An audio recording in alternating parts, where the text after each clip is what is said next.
Hello friends, welcome to my cozy haven. My name is Fiona. I'm really glad you clicked my video today.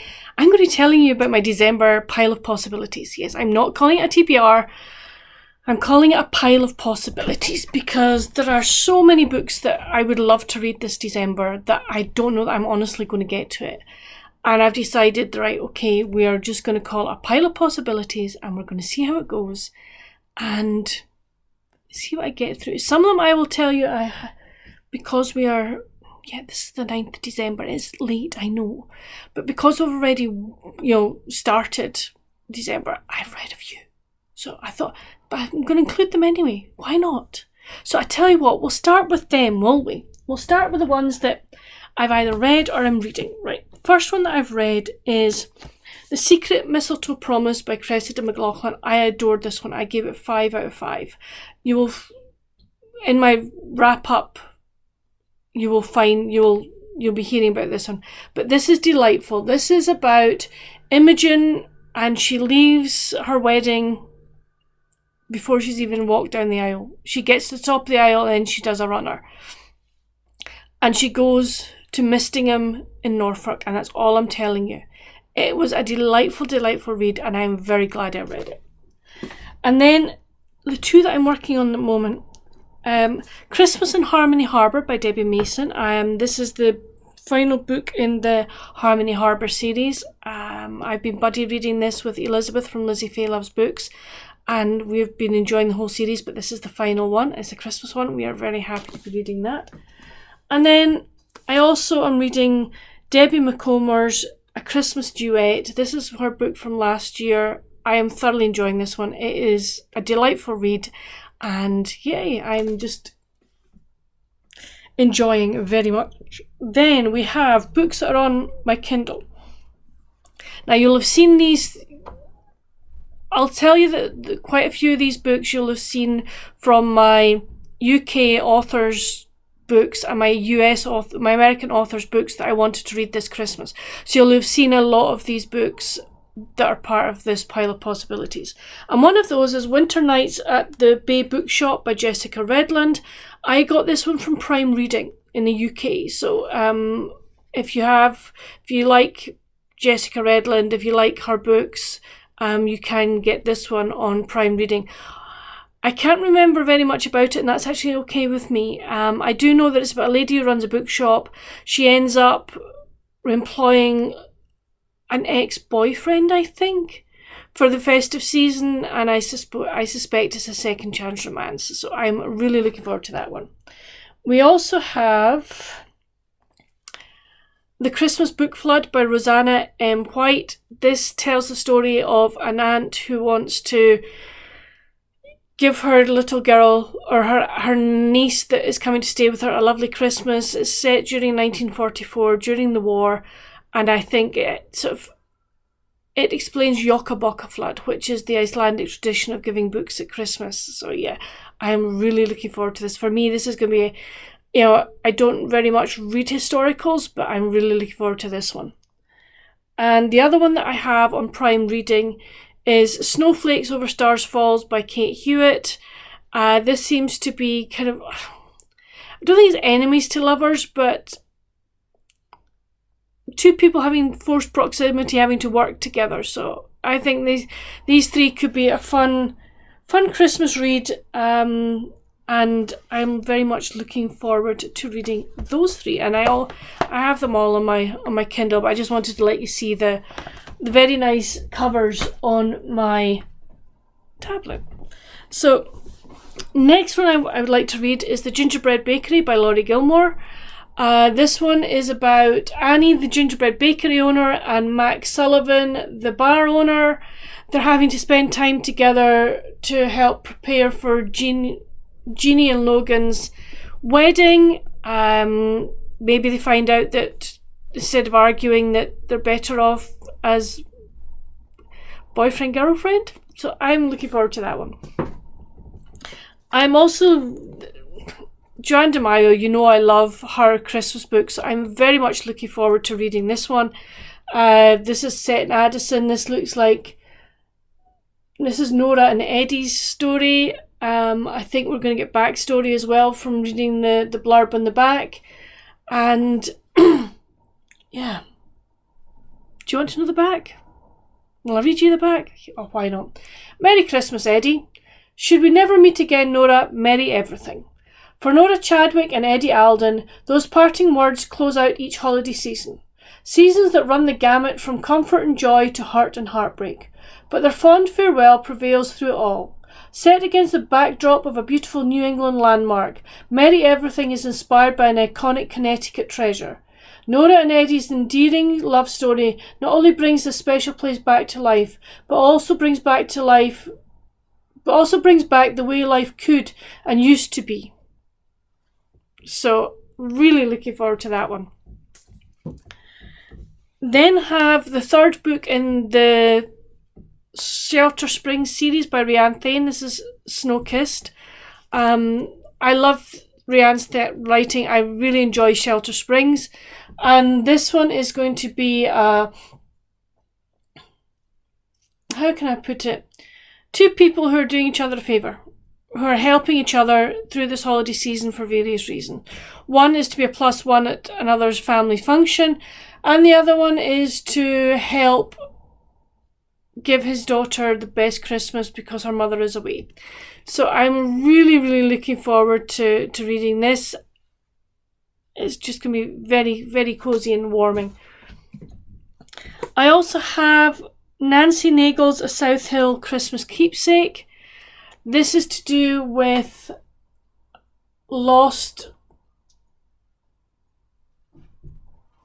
It's a keepsake that could change everything, and Christmas is a way of mending what you didn't know was broken. So I think this is going to be beautiful. It's to do with a lady who comes back to South Hill, Virginia because of a setback, and that herself and the town, a craftsman in the town, are asked to help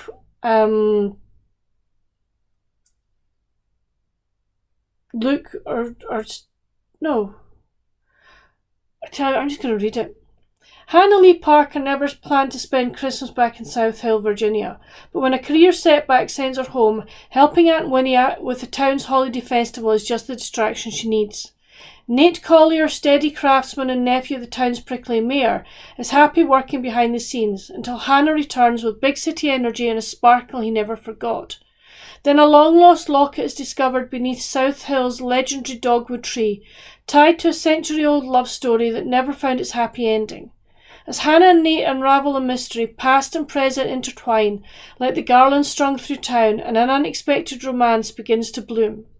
With cocoa served by the tub, carols drifting from the Colonial's Theatre centennial celebrations, and a community lost love board brimming with hope, South Hill proves that Christmas is about more than just decorations.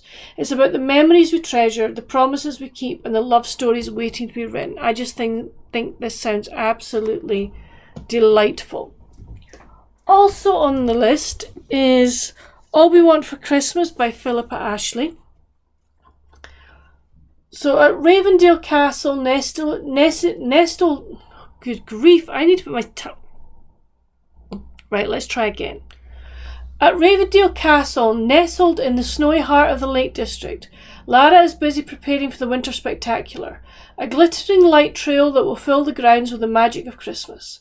It's a perfect distraction from a recent heartbreak until Flynn, the ruggedly handsome technical manager, arrives and sparks start to fly. Flynn is determined to prove he's worth taking a chance on, but just as Lara begins to believe in love again, someone from Flynn's past arrives at the castle, bringing a secret that could tear them apart. As Christmas draws closer, can Lara and Flynn take a leap of faith towards the happily ever after they always wanted? So, yeah, I'm looking forward to that. And then I have got a couple that I've had on my shelf that I just I didn't get around to during this year, so I've put them on again, so we'll see what happens. And then there's one of them is Midnight at the Christmas Bookshop by Jenny Colgan. I read the first Christmas Bookshop one. And enjoyed it. But Jenny Colgan is very much a hit and miss for me, so we'll see. When Carmen's festive cheer is failing, Carmen is at a loose end. Her gorgeous Edinburgh bookshop is being used as a film set. She has been ousted from her sister's house, and the love of her life has just flown 1,000 miles away. It's threatening to be a very unjolly Christmas indeed.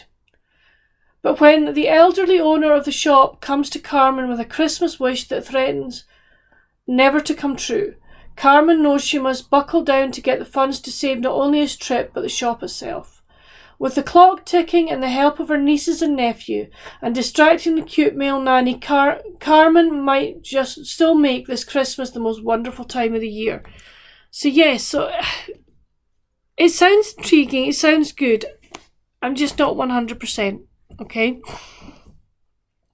And then the next one is Love-Inspired Classics by Harlequin, The Best Christmas Ever, and A Mother's Love by Cheryl Wolverton. I think I was sent this by Elizabeth from Lizzie Fay Loves Books. So, The Best Christmas Ever.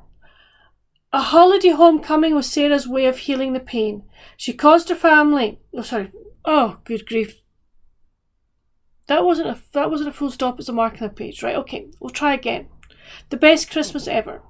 A holiday homecoming was Sarah's way of healing the pain she'd caused her family. But this special time with her adorable niece and her late sister's handsome husband, Justin Warner, made her long to give her little girl what she wanted most, a new mummy.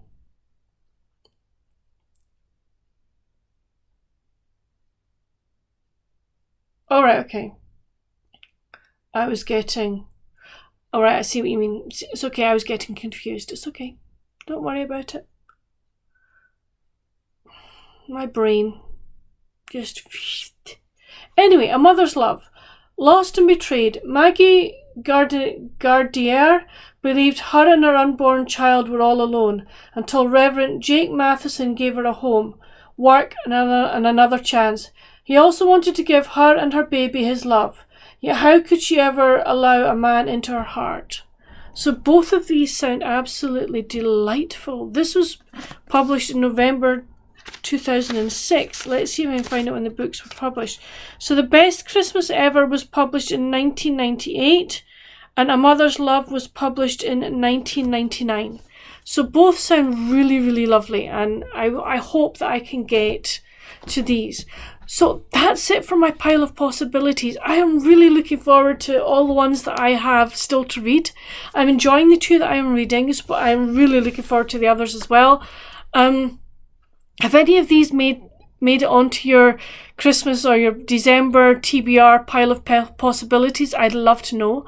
Have you read any of those? Again, please come chat with me down in the comments. If you have read them, please no spoilers. I just want to go in, just having read the blurbs in the back. But I would love to know if you've read them and what your thoughts were. But that's it for this video. I hope you've enjoyed it. If you have, please give it a thumbs up. And on your way to chat with me in the comments, if you haven't already, I would love for you to subscribe and just help keep my channel keep growing. Also hit that notification bell. It tells you when I'm bringing out new videos. But that's it for the moment, friends. Merry Christmas, and until my next video, stay safe. Happy reading. Bye.